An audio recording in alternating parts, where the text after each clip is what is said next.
चलिए, अब आपको आवाज आएगी। अब करते हैं मंगलाचरण। ओम सदाशिव समारंभां श्री शंकराचार्य मध्यमाम् अस्मदाचार्य पर्यन्तां वंदे गुरु परंपरां।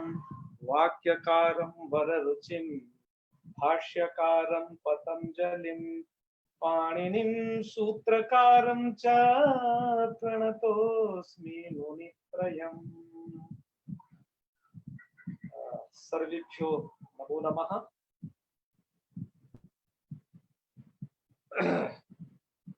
जी, मेरी आवाज अब आ रही होगी आपको बालकृष्ण जी? सुन पा जी गुरु रहे जी, हैं? आ रही। हाँ, प्रणाम गुरु जी। बिल्कुल बिल्कुल। चलिए, तो मित्रों, आज जो हम आप लोगों के सम्मुख लगभग काफी लंबे अंतराल बाद उपस्थित हो रहे हैं, उसका कारण वही था, संस्कृत सप्ताह की कार्यक्रम की व्यस्तताएं। क्योंकि हमारे अपने कार्यक्रम तो चल ही रहे थे, प्लस हम जिस विश्वविद्यालय में पढ़ाते हैं वहां उनके अलग कार्यक्रम चल रहे थे, तो दो दो जगह हमें कार्यक्रम का ये आ गया था। तो खैर कोई बात नहीं, अब हम निरंतर आप लोगों के बीच में उपस्थित रहेंगे। हम प्रयास ये करते हैं कि कोई गैप ना हो, फिर भी कुछ ईश्वर इच्छा बली ऐसी के कारण ऐसा हो जाता है। तो खैर चलिए, हम निरंतर अब आगे बढ़ते हैं। हम वृद्धि संधि पढ़ रहे थे। वृद्धि संधि में हमने वृद्धिरेचि पढ़ा था, एक साधारण वृद्धि विधायक सूत्र। एक पढ़ा था एत्य धत्युत्सु, और उसके अंतर्गत कुछ वार्तिक पढ़े थे। बालकृष्ण जी, आवाज कैसी आ रही है? मेरी क्वालिटी कैसी है बताइए आवाज की? गुरु जी साफ आ रही है, बिल्कुल मुझे तो स्पष्ट सुनाई दे रहा है गुरु जी। ओके ओके, ठीक है, बस यही पूछना था। ठीक ठीक है है। गुरु जी। और उसके बाद हम अब तीसरा कुछ वृद्धि वाला काम पढ़ रहे हैं। ये वृद्धि थोड़ा दूसरे प्रकार की है। इसको कहा जाता है उपसर्ग निमित्तक वृद्धि संधि। इस वाली वृद्धि संधि में मित्रों उपसर्ग निमित्त होता है, अर्थात उपसर्ग के कारण ये वृद्धि संधि की कंडीशन बनती है। उसके दोनों उदाहरण आपके सामने हैं, सूत्र सामने है। एक है, ये है उपसर्गादृति धातु। ये सूत्र का अर्थ क्या बनता है वह आपकी वृत्ति में इस प्रकार से लिखा हुआ है कि अवर्णांताद उपसर्गात ऋकारादौ धातु परे वृद्धि रेखादेशस्यात्। वृद्धि रेखादेशस्यात्, ये तो बात समझ में आ रही होगी आपको कि यह सूत्र वृद्धि एकादेश करता है। पर जो वृद्धि एकादेश करता है वो किसको किसको करता है, कहाँ करता है, किसके परे रहते करता है, यह इस सूत्र के द्वारा अब समझना है। सूत्र तो क्या कहता है? अवर्णांत उपसर्गात, मतलब एक साइड में तो ये कोई उपसर्ग होना चाहिए जिसके अंत में हो क्या? अ। ऐसे अवर्णांत उपसर्ग से धातु कैसी परे होनी चाहिए? ऋकारादि धातु, जिसमें क्या आता हो, जिस धातु में री। तो इधर उपसर्ग कैसा होना चाहिए? जिसके बाद में अ आता हो, अवर्णांत। धातु कैसी होनी चाहिए? जिसके आदि में मतलब ऋकारादि धातु, जिसके आदि में री आता हो, इस प्रकार की धातु होनी चाहिए। ठीक है? हाँ हाँ। पर अब कहते हैं कि अच्छा, ये उपसर्ग क्या होता है पहले तो ये बताओ, और फिर ये धातु क्या होती है अब ये बताओ। ठीक है, ये दोनों चीजें हैं। तो आइए इस सूत्र को पढ़ने से पहले, इसीलिए यहाँ पर वरदराजाचार्य जी ने दो सूत्र और दिए। उपसर्गादृति धातु सूत्र को समझने के लिए दो सूत्र और दिए, जो कि वो इससे पहले पठित हैं। आप अपनी लघु सिद्धांत कौमुदी में देखेंगे वो दो सूत्र इससे पहले पठित हैं। किस किस को समझाने के लिए? उपसर्ग को और धातु को समझाने के लिए। क्यों? क्योंकि उपसर्गादृति धातु सूत्र तभी लगता है जब अवर्णांत उपसर्ग होना चाहिए और इधर ऋकारादि धातु पर में होनी चाहिए। इन दोनों को समझाने के लिए पाणिनि जी अब वरदराजाचार्य जी ने यहाँ पर अब सूत्रों का अवतरण किया। उसमें से अब अगला सूत्र आपके सामने प्रस्तुत करते हैं। ठीक है, तो वो अगला सूत्र है आपका, अगला क्या, वो पिछले का हो, ये अगला तो यही था, वो पिछले सूत्र के अर्थ को समझने में सहायक है। उपसर्ग का क्रिया योग है। हाँ बिल्कुल सही कहा आपने, ठीक है ना। तो चलिए अब इनको समझते हैं। हमें यहाँ पर क्या करना पड़ा मित्रों, हमने आपको पहले वो वाली स्लाइड दिखाई,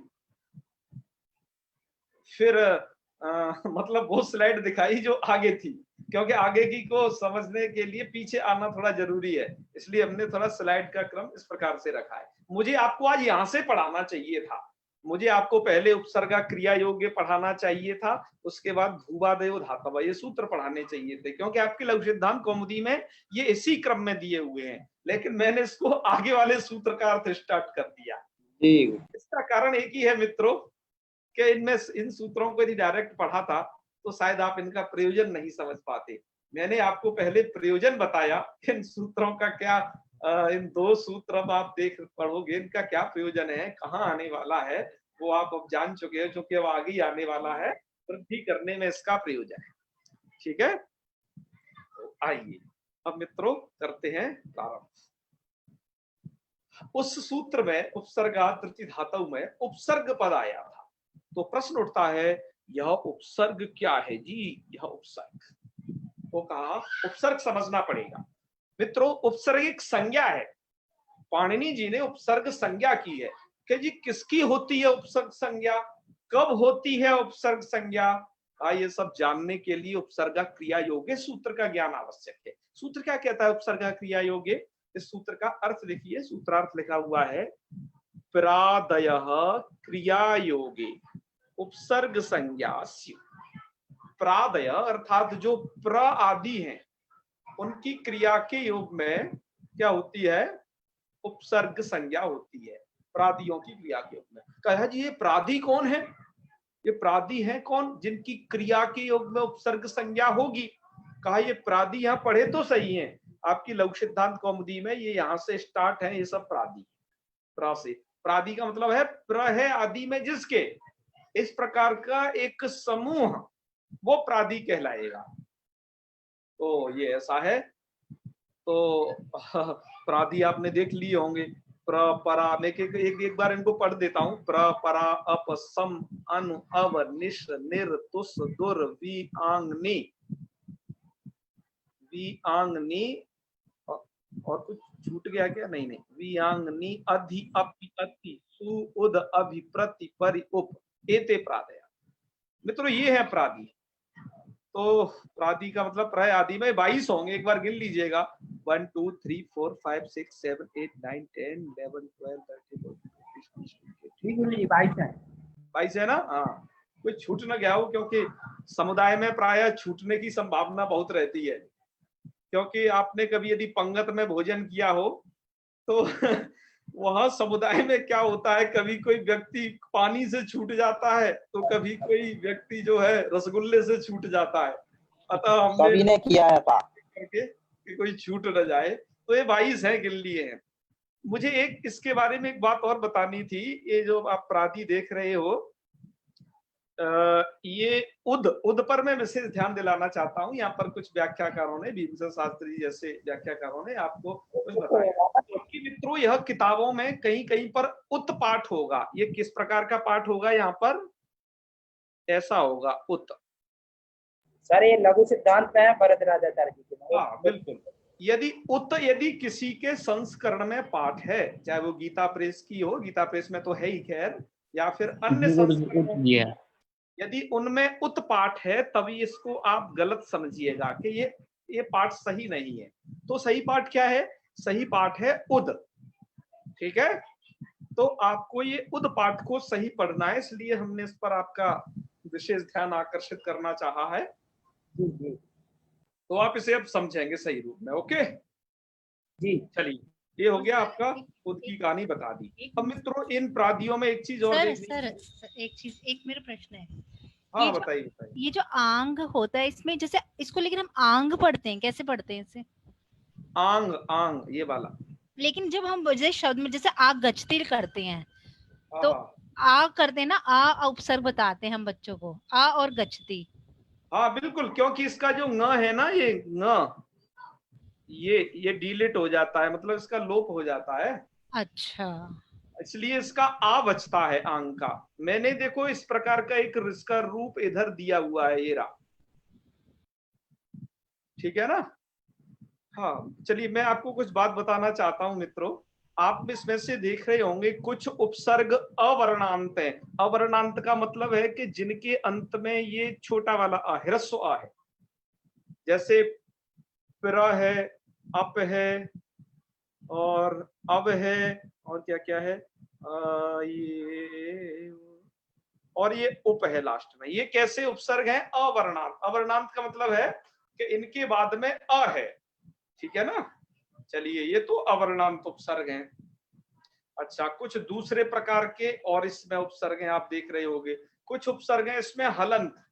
हलंत उपसर्ग देखिए, जैसे ये सम, सम में म हलंत है ना, निस, निर, दुस, दुर, ये आप देखिए इसमें किस प्रकार का विभाजन है। कुछ उपसर्ग इसमें हलंत हैं, है ना। आंग का न चला जाता है, ये हलंत नहीं कहलाएगा, ये आदंत कहलाएगा, आकारांत। कुछ आकारांत उपसर्ग भी हैं, जैसे परा, और आंग तो है ही आकारांत है, इसमें तो परा ही है और कोई दिखाई नहीं दे रहा है। और कुछ इकारांत हैं, जैसे नी, अधि, अपि। कुछ उकारांत हैं, जैसे सु। इस प्रकार से इनमें विभाजन आप समझना। तो अकारांत उपसर्गों को अलग छांट लेना, क्योंकि हम उपसर्गा धृति धातुओं में उसका कार्य करने वाले हैं। अच्छा, उपसर्ग होता क्या है जी, अब आपको बताते हैं कि जी क्रिया के योग में प्रातियों की उपसर्ग संज्ञा हो जाती है। ये उपसर्ग संज्ञा कब होती है, वह कंडीशन क्या बनती है कि क्रिया का योग होने पर। मित्रों, जैसे क्रिया का, जैसे मतलब ये गच्छति क्रिया है, ये वर्तते क्रिया है, ठीक है। क्रिया मैंने यहां पर लिखी हुई है, भवती क्रिया है, और एक जयते क्रिया है। तो ये क्रिया है। तो क्रिया के योग में, जिसे आप कहते हो धातु रूप, क्रिया के योग में जो प्रादि होते हैं, प्रादि ये ऊपर 22 वाला समुदाय, इनकी क्या होती है, उपसर्ग संज्ञा हो जाती है। अर्थात इन क्रिया के योग में अब जो ये है आंग का आ, ये इसका नाम उपसर्ग हो जाएगा। ध्यान दीजिए, इसी प्रकार से प्रवर्तते में जब ये प्रवर्तते के साथ जुड़ा हुआ है, मतलब और भी किसी भी क्रिया के साथ जब जुड़ा रहेगा, तब इसकी क्या होगी, तब इसकी होगी उपसर्ग संज्ञा। ये उपसर्ग संज्ञा किस संज्ञा हो कंडीशन जाए, में होगी, क्रिया का नाम हो, क्रिया का योग होने पर। जैसे अनु क्रिया के साथ जुड़ा हुआ है तब इसकी उपसर्ग संज्ञा। यदि ये पराजय के साथ, जयते के साथ जुड़ा हुआ है, तब इसकी उपसर्ग संज्ञा होगी। इनकी अकेले की कभी उपसर्ग संज्ञा नहीं होगी, ध्यान रखना। जैसे प्र, परा, अपसम, अनुभव, निश्चय, सब तमाम जो पढ़े गए हैं, इन अकेले की अकेले अकेले जब पढ़े गए हों, तब इनकी कभी भी उपसर्ग संज्ञा नहीं होगी। उपसर्ग संज्ञा किस कंडीशन पर होगी, जब ये धातु से, मतलब क्रिया से पूर्व पढ़े गए हों। और उपसर्ग आप जानते ही हो मित्रों, ये हमेशा क्रिया से पूर्व ही आता है। क्या समझना, क्रिया से पूर्व प्रयोग होता है, पहले ही प्रयोग होता है, ठीक है ना। तो जैसे आ गच्छति, आ है और गच्छति मिला दो तो आगच्छति, प्रवर्तते तो प्रवर्तते बन जाता है। ऐसे ही अनुभवती तो अनुभवती, और परा और जयते तो पराजयते, है ना। इस प्रकार के ये प्रयोग उपसर्ग से। तो आप इसका प्रकरण का क्या मतलब समझे, इसका सार, कि यह जो उपसर्ग हैं, ये सब एक क्रिया का योग होने पर ही इनमें उपसर्ग संज्ञा होगी। जैसे इसके साथ योग हो, इसका इसके साथ, तो क्रिया के साथ योग होने पर ही इनकी आपको क्या करनी है, उपसर्ग संज्ञा करनी है, ठीक है ना। अकेले की मत कर देना, बस यही मुख्य बताना है आपको। जी गुरु, ठीक है, आप उपसर्ग समझ गए, ठीक है। हम समझ लेंगे जब क्रिया के साथ ये लगा हुआ हो, क्रिया के साथ चिपका हुआ हो पहले, तो हम इसे उपसर्ग समझ लेंगे। चलो जी, उपसर्ग समझ गए, आगे आगे बढ़ते हैं। आगे क्या है, आगे है भूवादयो धातवः। अब धातु संज्ञा बता रहे हैं आपको। क्या बता रहे हैं, धातु संज्ञा। ये धातु क्या होती है, जब बहुत जब नए आते हैं कोई संस्कृत क्षेत्र में लोग, तो वो धातु को, प्रत्यय को, ऐसे बहुत सारी चीजों को सुनते हैं, तो जिसके कारण उनके मन में सहसा जिज्ञासा होती है कि धातु, प्रत्यय इत्यादि ये सब क्या चीज होती है। तो आज हम उनको धातु बताने जा रहे हैं। उपसर्ग तो आप समझ ही गए, पाणिनि जी ने एक एक संज्ञा रखी है, तो अब इस संज्ञा का मतलब समझिए। अब आपको बताई जा रही है धातु संज्ञा कि धातु संज्ञा कब होती है, किसकी होती है। तो बताया क्रियावाचिनः भादयः धातु संज्ञाः स्युः। ये वाली लाइन कि क्रियावाची जो भूआदि उनकी धातु संज्ञा होती है। कहा ये भूआदि कौन और कैसे क्रिया के वाची? जैसे मित्रों आप यहां देख रहे होंगे, ये भू और ती तो ये प्रत्यय है, ती क्या है? ये प्रत्यय। अब ये भू जो है इसमें ये धातु संज्ञा है, धातु संज्ञा वाला है। क्यों क्यों क्या कारण है? क्या ये सबसे पहली बात ये क्रियावाची है। ये भू क्या है? क्रिया को कहता है।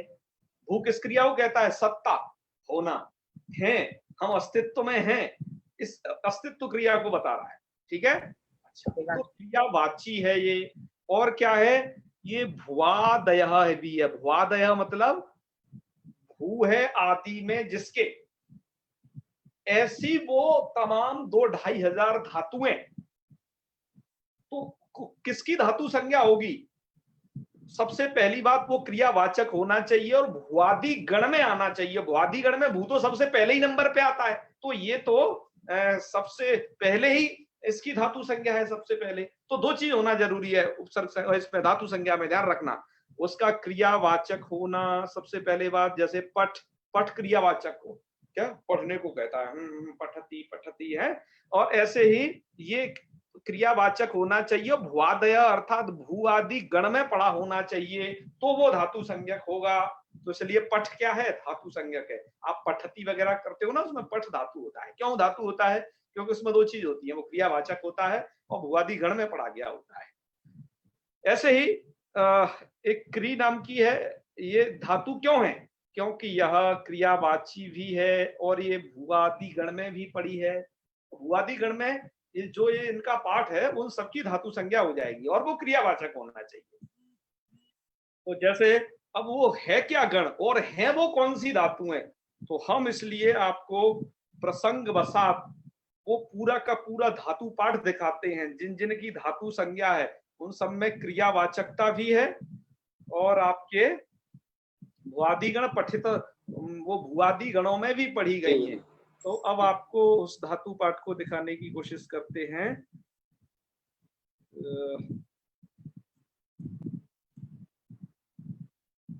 चलिए इतने से खोजते हैं, आएगा।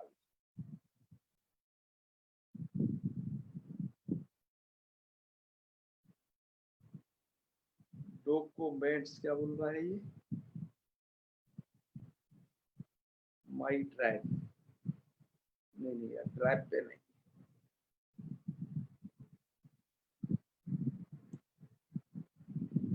Share with me standard drive पे नहीं हूँ भाई। 1 मिनट, आज क्या है कि थोड़ा सा चेंजिंग है। कहाँ रखा हुआ है डॉक्यूमेंट्स? संधि अंधी तो ये सब ठीक है। चलिए कोशिश करते हैं मिल जाए तो इस बार। और इसमें चूंकि वो दिखाई नहीं दे रहा है किधर, सो इंटरनल स्टोर। चलिए एक बार और देखते हैं मिल जाए तो।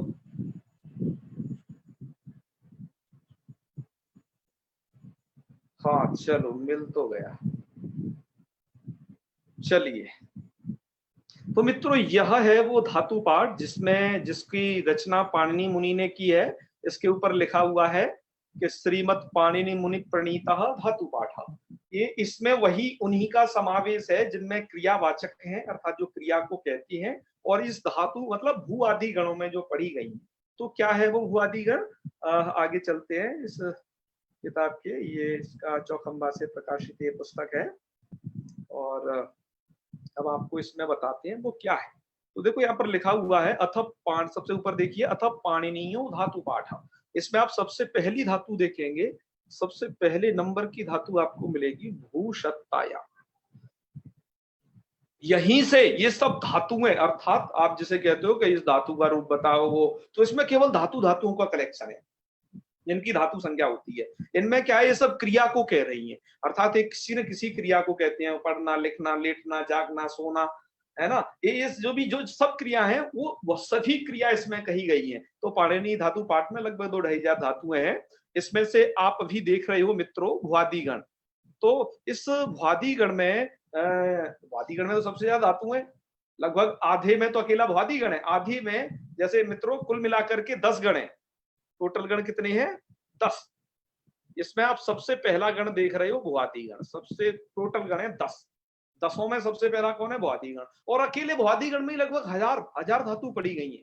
और बाकी की अब जो 2000 मतलब बाकी की जो 1000 या फिर लगभग कहो 1200 जो भी है, उतनी धातुएं अन्य गणों में पड़ी गई हैं। तो टोटल 10 गण है और इन गणों में पढ़े गए उसको ही कहते हैं हम धातु। जैसे आप देख रहे होंगे भू, उसके बाद दूसरे नंबर पे है एध, फिर स्पर्ध, सबको देखते जाइए। इसी प्रकार से ये पूरा का पूरा धातु पाठ है। ये सब देखो, ये भुआदि गण में पढ़ा गया, ये केवल आप भुआदि गण देख रहे हो, ठीक है। तो ये तो था आपका भुआदि गण। भाई कहां भाग गया? तो चलो खैर, आप इसे समझ गए होंगे। इस प्रकार से इसमें 10 गण हैं इस टोटल पुस्तक में। आप इसे बड़े आसानी से, आपको ये केवल इसमें धातु है। जब आप उधर लघु सिद्धांत कौमुदी में भुआदि गण वगैरह पढ़ोगे तब आप इन्हीं सब धातुओं के विषय में पढ़ोगे। मित्र, जो भी आपको धातु रूप याद करने होते हैं वो आप अपने इधर, वो तो आप तो बहुत कम करते हो। लगभग आपका जो काम है वो 20 से 25 धातुओं में चल जाता है ना। मुख्य तो काम इतने, और बाकी छोटा मोटा काम तो भू धातु से और पठ और एध गम इन धातुओं से ही कर देते हैं। बचा खुचा जो काम है उसके लिए जो काव्य शास्त्रों में प्रयोग होते हैं उसके लिए तमाम धातु पाठ है। जी जी संदीप जी क्या कह रहे थे, बताइए। सर जी मैं ये कह रहा हूँ, जैसे ये जो धातुएं हैं तो ये किस प्रकार की हैं, तो इन्हें कैसे पहचाना जाए कि ये किस प्रकार की धातु है? क्या कह रहे हैं, थोड़ा जोर से बोलो भैया। ये कह रहा हूँ कि जैसे कोई धातु है तो ये कैसे पहचाना जाए कि ये किस गण की धातु है? कौन सी धातु है, ये कैसे पहचाना जाए? जी आचार्य। हाँ ठीक है, इसको हम ग्रुप में सेंड कर देंगे। प्रोफेसर कैसे पहचाना जाए? देखो, वह उसका क्रियावाचक होनी चाहिए। एक तो पहचान ये है वो क्रिया को कहती हो, है ना। पठना, लिखना, लेटना, पीटना, इन सब क्रियाओं को जो कहती हो, आप सबसे पहले तो ये समझना। और वो प्लस इस गण में पढ़ी गई हो। जो आपको ये गण दिखाया ना, ये गण पाठ में उसका नाम आया हो, ऐसे आप पहचान जाओगे कि ये अच्छा इसमें ये धातु है। और भी जब आप भुआदि प्रकरण को पढ़ोगे, वहां तक पहुंचो तो सही, प्रकरण तक, वो तो लघु कौमुदी का उत्तरार्ध है, वहां आप पहुंचने पर आप इस प्रकार का विभाजन कर पाएंगे। हाँ, क्या क्रिया को कौन कह रहा है, तो आप समझ लोगे ये धातु है। ठीक है, बिल्कुल बिल्कुल। चलिए अब मूल विषय पर वापस आते हैं जहां पर हम थे। ये धातु सब समझ गए, आप लोगों ने धातु समझ लिया और इसका सबका प्रयोजन। अब आपको इसका काम पड़ेगा उपसर्गात द्वितीय धातु में, ठीक है। चलिए, उपसर्गात द्वितीय धातु में अब आपने जो दोनों चीज पढ़ी, उपसर्ग क्या होता है, इस ज्ञान का लाभ, इसका उपयोग होगा इसमें, और दूसरा धातु क्या होता है उसका उपयोग होगा। तो मित्रों यहाँ पर दिया गया है उपसर्गात द्वितीय धातु, तो सूत्र में उपसर्गात भी है और धातु भी है, ठीक है। अब इसका अर्थ समझने में आपको सरलता होगी। हम आपको द्वारा लाए रिवर्स गेयर डाल के यही, ठीक है, पहले थोड़ा सा समझा। चलिए, सूत्र कहता है आपका ये अवर्णांताद उपसर्गात, आपका अवर्णांत उपसर्ग होना चाहिए। तो मैं आपसे पूछता हूं, बताइए, ये ऐसा उपसर्ग है कि नहीं जिसमें अवर्ण अंत में हो?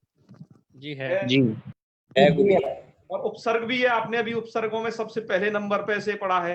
अच्छा, अवर्णांत उपसर्ग से रिच्छति धातु है कि नहीं? इधर ये रिच्छति है ना। आपने जैसे रिच्छति, अभी आप लोगों जिनको धातु नहीं समझ में आ रही है वो ये समझ रहे हैं जैसे पठती, भवती, गच्छति होता है ना, ऐसे ही रिच्छति है, ठीक है। हाँ बिल्कुल, ये आपको समझ में वहां चल के थोड़ा रिच्छति धातु का अर्थ क्या होता है वैसे? रिच्छ धातु का अर्थ? हाँ सही बात। रिच्छ धातु गति अर्थ में आती है, जाना। अच्छा ठीक है। हाँ। चलिए, तो प्ररिच्छति, तो इसको क्या है, अवर्णांत उपसर्ग से रिकारादि धातु मिल गई। धातु कैसी मिली? ऋकारादि धातु, धातु ऐसी वैसी नहीं होनी चाहिए, धातु में विशेषण लगाया, धातु में री होना चाहिए, ठीक है। क्या होना चाहिए? ऋकार आदि में होना चाहिए, और ऋकार ऐसा नहीं कहीं पर भी हो, आदि मतलब फर्स्ट पोजीशन पे। जैसे यहां देखो, ये री को आप देख रहे होगे, ये सबसे फर्स्ट पोजीशन पे है री।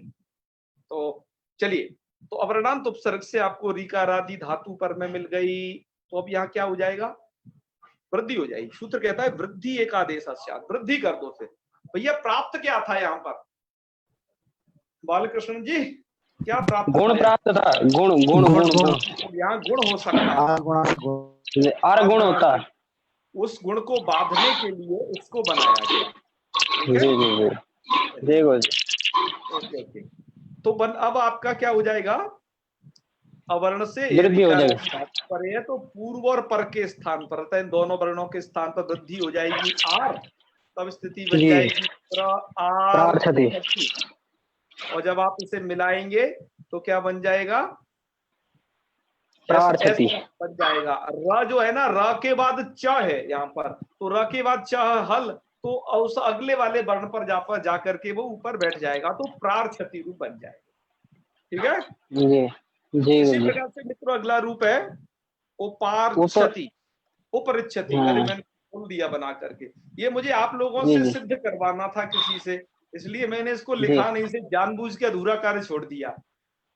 जी तो जी जी। अब मैं आप में से किसकी सहायता लूं इसे सिद्ध करने के लिए? जो नए छात्र हैं। नहीं, अब कुछ मध्यम वालों के भी ले लेते हैं, ये कैसे बनेगा? जी जी गुरु जी। इसमें मुझे अंकित जी कोई आज दिखाई दे रहे हैं जी, आज अंकित जी, यदि वो मेरी आवाज को सुन रहे हो जी, अंकित जी। अच्छा, शायद वो सुन नहीं रहे हैं, कार्यांतर में संलग्न है। चलिए खैर आगे लेते हैं। आकाश चौबे जी, नमो नमः गुरु जी। तो सुन रहे हो तो मेरे साथ आए। जी गुरु जी प्रणाम। जी जी, हर हर महादेव। आपको बहुत बहुत शुभकामनाएं कि आज हमने आपको इस मंच पर बुलाया। जी जी। तो उसका प्रयोजन साफ है कि हमने अभी आपको वृद्धि संधि पढ़ाई है। बहुत वृद्धि संधि तुम कर लेते हो, सब होशियार हो गए हो जी। तो क्लास कितनी ले ली है आपने? गुरुजी मेरी बीच में छूट गई थी कुछ, मैंने बस वृद्धि आदेश तक पढ़ा था, इतने धरती छूट गया मेरा सूत्र। अरे तब तो तुम कैसे बता पाओगे फिर? क्या लग रहा है अपनी स्थिति देख करके? मेरे को समझ आ रहा है गुरुजी। समझ आ रहा है ना? तो चलो देखो, ये बात अब मैं जो पूछता जाऊं वो बताते जाइए, बहुत सरल है। तो बताइए अवर्णांत उपसर्ग क्या है यहाँ पर? ये जो पा है गुरुजी, इसमें आ है। हाँ, तो उपसर्ग क्या हुआ? उपसर्ग कौन है? टोटल उपसर्ग बताओ मुझे। उपसर्ग गुरुजी उप है। उप है, वेरी गुड। उप कैसा उपसर्ग है? जिसके बाद में अ है, इसलिए ये अवर्णांत उपसर्ग हो गया, ठीक है जी जी। अवर्णांत उपसर्ग से क्या परे होना चाहिए जब ये वृद्धि होती है उपसर्गादृत धातु वाली? उसके परे गुरुजी ऋकार आदि धातु होना चाहिए परे में। तो ये जो रिक्षति है उसमें री आदि में। वेरी गुड अंकित जी, बहुत बहुत बढ़िया। ऋकार आदि धातु होनी चाहिए जी। तो रिक्षति वैसा ही है ना, ऋकार आदि धातु जी। तो इसलिए क्या हो जाएगा? पूर्व और पर के स्थान पर एक वृद्धि आदेश हो जाएगा गुरुजी। आ और इस री दोनों को हो जाएगा क्या? आर। आर हो जाएगा, ठीक है जी। इस प्रकार से जी। आर हो जाएगा, और फिर आप इसे मिलाइएगा तो आपका रूप बनेगा उपार्क्षति। रूप बना लोगे ना? जी। हाँ, जैसे प्रार्क्षति ऐसे क्या बन जाएगा? उपार्क्षति। उपार्क्षति ये बन जाएगा, ठीक है। चलो समझ लेना। अब ये पेन आज लिख नहीं पा रहा है, कुछ इसकी तबीयत खराब हो गई थी कल। जी जी। हाँ, तो उपार्क्षति आप समझ जाओगे। तो मुझे आपको ये बताना था। अच्छा, एक चीज और दिखानी है, ये दो रूप पढ़ा करके जी। इला पारिक जी हाथ डाउन कर लीजिए, समझ गए आपको ये आ रहा है, वेरी गुड। अब देखिएगा। महोदय, मैं भी कुछ बताना चाहूंगी। अच्छा, सही बताइए। आदेश आपका। हाँ, बताएं बिल्कुल। अरे स्वागत है आपका। जी मेरे दादाजी जब पढ़ाते थे हमें, मैं छठी सातवीं में थी तब से हमें कॉमेडी पढ़ानी शुरू कर दी थी। तो दादाजी ये बताते थे कि ये रे ऊपर क्यों चला जाता है, इसका एक कारण बताते थे कि जल तुम्बी का न्याय ने रेफस्योर्ध्वगमनम। जल की तुम्बी, जल में जो तुम्बी होती है वो ऊपर ऊपर रहती है। इस न्याय से रेफ है, उस आधा रेफ है वो ऊर्ध्वगमन हो जाता है, उसका ऊपर चला जाता है। हमें पता ही है, पता है। हम आपसे फिर पूछेंगे आपके दादाजी का पूरी कहानी को, ठीक है ना? जी हाँ, बिल्कुल बिल्कुल। हम आपको थोड़ी देर बाद बस अवसर देंगे, एक स्लाइड थोड़ा सा और दिखा दें। इस रूप को लिखना कैसे है मित्रों, वो एक तरीका जो हम हर बार अपनी स्लाइड में बताते हैं, उसको लिखना इसी तरीके से। आप इसे पढ़ लीजिएगा। प्ररिच्छति इत्यत्र रिच्छति इत्यस्य क्रियावाचकत्वात्, रिच्छति क्रियावाचक होने से भूवादयो धातव इति सूत्रेण धातु संज्ञायाम, भूवादयो धातव सूत्र से इसकी धातु संज्ञा हो जाएगी। और क्रिया योगाच, और क्रिया का योग होने से उपसर्गा क्रिया योगे इति सूत्रेण क्या हो जाएगा? प्र इत्यस्य, प्र की क्या हो जाएगी? इसकी प्र की उपसर्ग संज्ञायाम कृतायाम, उपसर्ग संज्ञा कर लेने पर है, उपसर्ग संज्ञा हो गई, ठीक है। उसकी धातु संज्ञा, इसकी उपसर्ग संज्ञा, दोनों संज्ञा समझ लिया आपने एक ही जगह प्रार्थति में, बिल्कुल। तो क्या हो जाएगा? आद गुण इति गुणे प्राप्ते, सबसे पहले तो आद गुण से गुण प्राप्त होगा जैसा बालकृष्ण जी ने बताया था। उसके बाद उपसर्गा धृति धातु इति सूत्रेण पूर्व प्रयोगो, क्या हो जाएगा? पूर्व प्रयोग, अर्थात उपसर्गस्थ अकारस्य और धातो आदौ स्थित ऋकारस्य, ये है पूर्व पर की स्थिति। क्या हो जाएगा फिर? स्थाने आकार रूप वृद्ध्यादेश से और उरण रपरा इति सूत्रे न रपरत्व, ये तो आप कहानी जानते ही हो, अभी बहुत जगह करके आ रहे हैं कि जहाँ पर री के स्थान पर कुछ बैठता है तो वो रपर होकर के बैठता है, मतलब वो बाद में र को लेकर के आता है, ये कंडीशन बनती है, ठीक है ना? तो ये आपने समझा। फिर क्या हो जाएगा?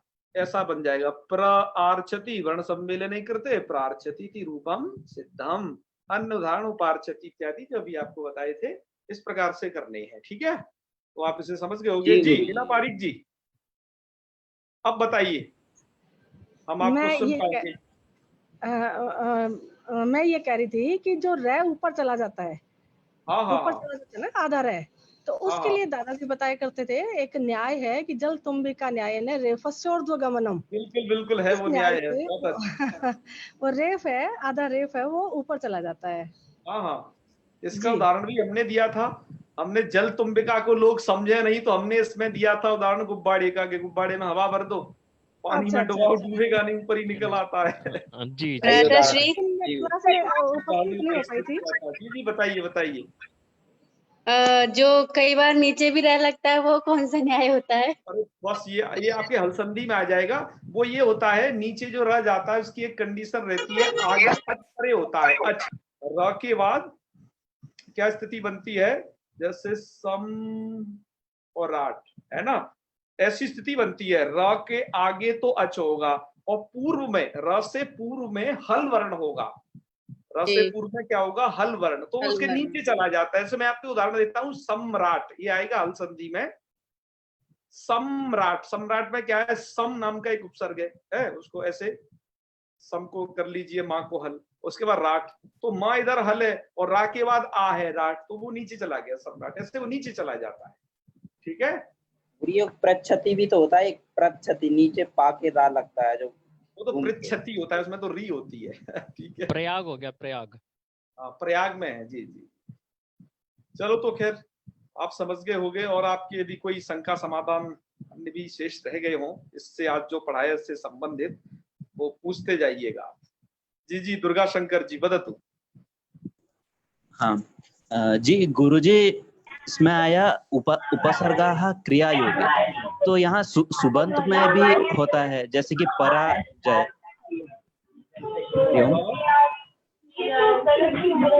अरे बहुत सारे लोग, अरे कहाँ चले गए लोग? चलिए, अब आप बोलिए द्वारा शंकर जी द्वारा से। दुर्गा शंकर जी अब बोलिए, अब बोलिए, अब आप अपने को अनम्यूट कीजिए। हाँ, पहले अब बोलिए। हाँ जी जी जी। हाँ। हाँ जी, हरिओम। हाँ बताइए, अब यहाँ मुझे जैसे बताइए। आया कि उपसर्गाः क्रियायोगे, जी यहाँ सिर्फ क्रिया योग में जो होता है वही उपसर्ग होता है, बिल्कुल परंतु यहाँ एक आ रहा है पराजय, जो कि सुबंत है, पराजय, वो भी तो वहां हो नहीं रहा है होगा, ना, वहां उपसर्ग नहीं होगा, वहाँ होगा पराजयते या में नहीं? होगा केवल, पराजयते में केवल यहाँ वो उपसर्ग उपसर्ग कहलाएगा। संज्ञा नहीं होगा, ना ना ना, उसकी अन्य वहाँ संज्ञा हो भी तो जाएगी। ये हो रहा है ना। ओहो, हाँ। और एक है ये वहाँ क्रिया अपी योग नहीं उपसर्ग है का जी, एक दो।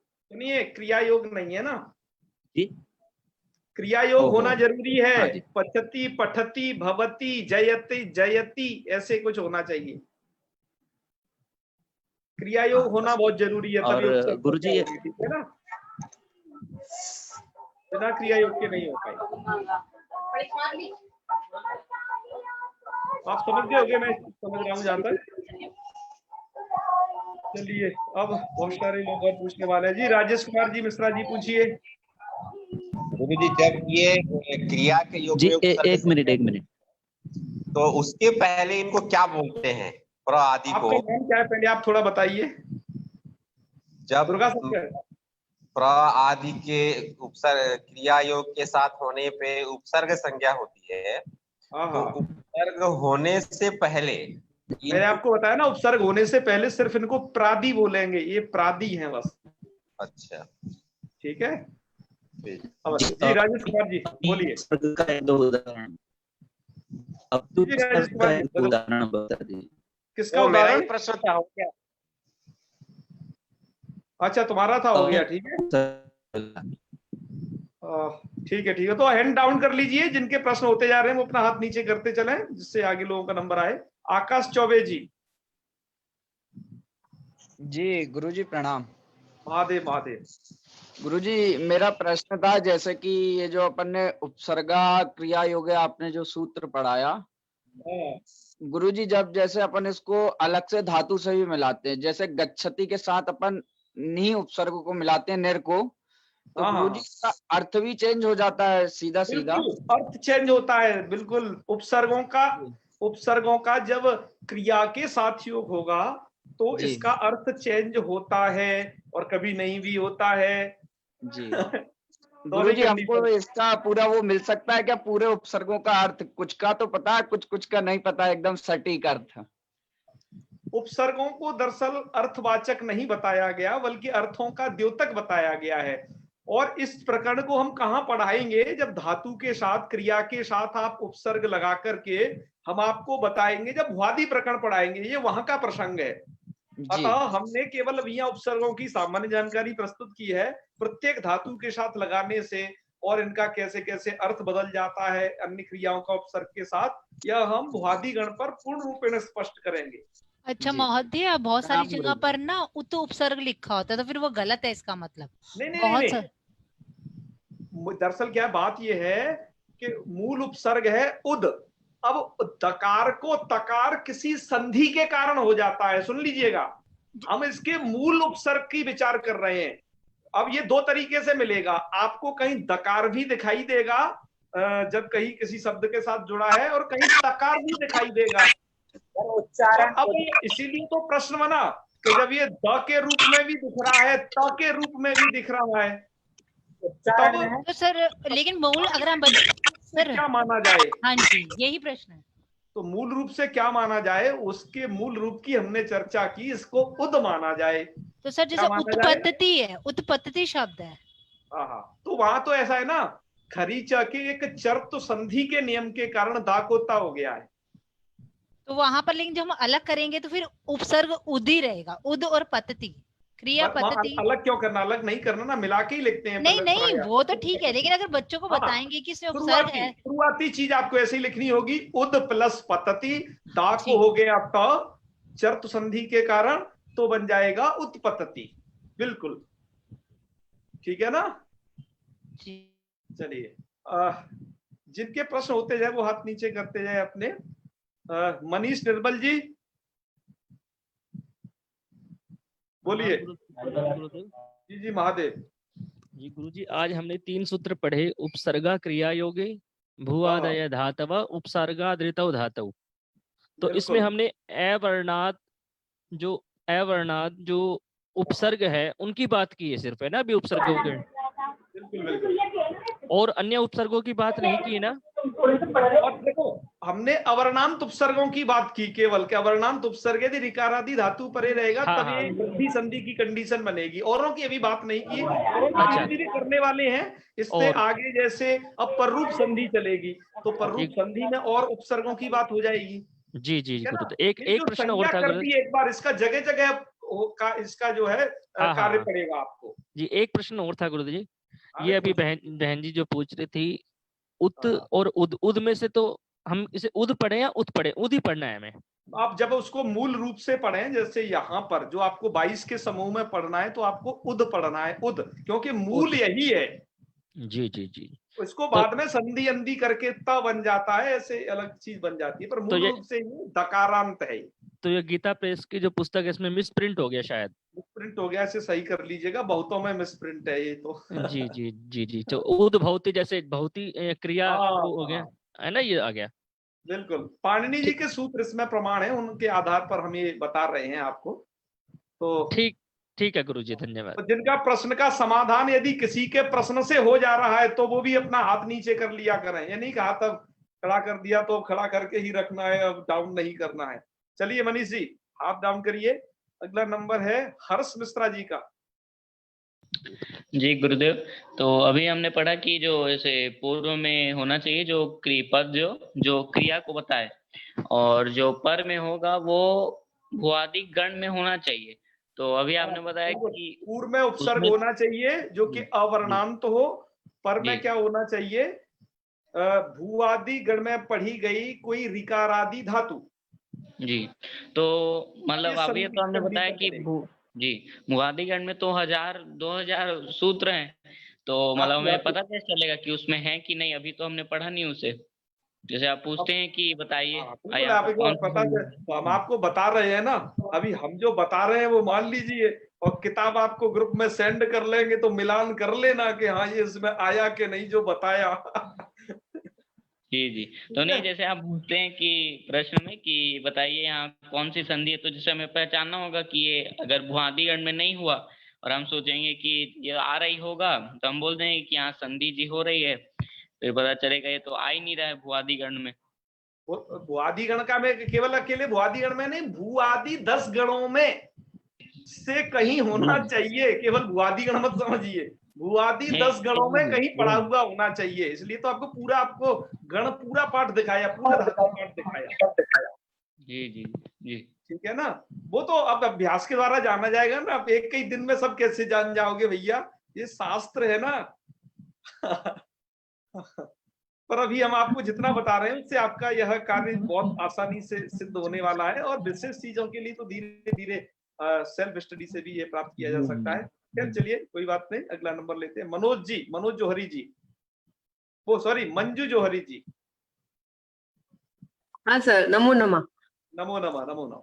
हाँ, ये जैसा आपने प्रथम वाला प्र बता दिया और प्रक्षति वाला बता दिया, तो जब ये पृथ्वी लिखते हैं तो वो उसमें कैसा सहयोग होता है? वो तो प्री है, वो तो री है, उसमें र नहीं है, वो तो पृथ्वी री होता है। अच्छा, ठीक है ना, वो तो स्वर वर्ण है जी। अच्छा, अपने ही से है वो। हाँ, यस यस यस, वो तो प्री है ना। ठीक, धन्यवाद। प्र नहीं है, बिल्कुल बिल्कुल, बहुत बहुत धन्यवाद आप लोगों का। अब भैया आचार्य प्रदीप बिरथरे जी करिए। हाँ हाँ करिए। ये कह रहा है गुरु जी, जो ये उपसर्ग है 22, जो अन्य धातुओं के साथ किसी के भी साथ लगे तो क्या वैसा ही अर्थ होगा या इनका कोई अलग अर्थ होता है क्या? अरे अलग अलग बदल जाते हैं, हम तो कह रहे हैं अर्थ बदल भी जाता है, कभी वह भी रह जाता है, कभी चेंज होता है कभी नहीं होता है, ये कंडीशन है। और जो आपने 10 गण की धातुएं बताई गुरु जी, क्या लेखन में, संस्कृत लेखन में 10 गणों की प्रयोग होती है क्या, कि ऐसे ही लिखी है? संस्कृत के जो पुरातन काव्य हैं, जैसे रामायण महाभारत और आगे के कवियों के शिशुपाल वधम नैषधीय चरितम, बाण भट्ट की कादम्बरी, इन लोगों ने उन सभी धातुओं का प्रयोग किया है, व्यास भास कालिदास ने। अतः पाणिनि जी ने क्या क्या धातु प्रयोग की हैं इन आचार्यों ने, उसका संकलन करके एक लिख दिया कि हाँ भाई ये वाली धातु है इन आचार्यों ने प्रयोग की। अब हम तो अपने जीवन में इतनी नहीं करते हैं ना, हम तो अपने जीवन में ज्यादा जोर लगाएंगे तो 50 धातु से काम चल जाता है, और भी कोई ज्यादा तगड़ा पंडित होगा 100-150 में सिमट जाएगा, है ना। पर दरअसल प्रयोग का क्षेत्र इतना ही है, पर क्योंकि भारत बहुत विशाल रहा है, आपको तो पता हो अफगानिस्तान तक कहाँ कहाँ सीमा थी, तो लोग अलग अलग मतलब एक ही अर्थ के लिए अलग अलग धातुएं यूज करते थे। इसलिए आपने देखा होगा एक ही अर्थ में कई सारी धातु हैं, जाने अर्थ में ही कई धातु हैं, ठीक है ना, खाने अर्थ में कई सारी धातु आती है, इसलिए वो थोड़ा संख्या बढ़ गई है, क्रिया तो उतनी है। तो ये जैसे हमें संस्कृत कठिन बोलना हो तो उसके लिए लगभग कितने गणों की धातु स्पष्ट होना चाहिए हमारे? कठिन बोलना क्यों चाह रहे हो, हम तो बस सरल चीज सिखाना चाहते हैं और आप कठिन के पीछे पड़े हुए हो। कठिनाई की तरफ मत जाओ, ज्यादा जाओगे तो लोग भाग जाएंगे। तो सरल के लिए कितनी करनी पड़ेगी लगभग स्मरण के लिए सरल? लघु सिद्धांत कौमुदी में आपके लिए भुआदी गण में और आगे के जो गण है भुआदी 10, उन सब में वो पर्याप्त धातु आ जाएगी कि आपका टोटल काम चल जाएगा, बल्कि कुछ बच और जाएगी। अच्छा ठीक हो, इतना काम आपका चल जाएगा, निश्चिंत रहिए। हमारी जिम्मेवारी है आपको सबका जो है नॉलेज कराएंगे उसका। और आप अपने आगे जी का ही लगाते हो, जी तो हम आपको वैसे ही बोलेंगे ही क्योंकि आप आचार्य जी हो। हटा लेंगे हम, क्यों डला है जीमेल पे डला है वो। अच्छी देखो ये अच्छी विशिष्टता को दर्शाता है कि बाई चांस कोई नहीं बोले तो हम ही बुलवा ले उससे। मैं सबके आगे जी लगाता हूँ, किसी का भी नाम लूं या फिर बोलूं तो अच्छी बात है, अच्छी बात है। जब तो ऐसे ही हास परिहास के रूप में कह रहे थे, खैर कोई बात नहीं, इसको मन पे कोई बड़ा भी हो तो बुरा नहीं मानता, ये बात है। तो खैर आज के पाठ का यही समापन करते हैं क्योंकि अब समय भी हो गया है। तो चलिए मित्रों, ओम सर्वे भवन्तु सुखिनः, सर्वे सन्तु निरामयाः, सर्वे भद्राणि पश्यन्तु, मा कश्चित् दुःखभाग् भवेत्। ओम शांति शांति शांति। सर्वेभ्यो नमो नमः। शुभ रात्रि। सादर प्रणाम गुरुजी। प्रणाम गुरुदेव। गुरुजी प्रणाम। राधे कृष्णा गुरुजी। हर हर शुभ रात्रि महादेव सभी को। जय बोले।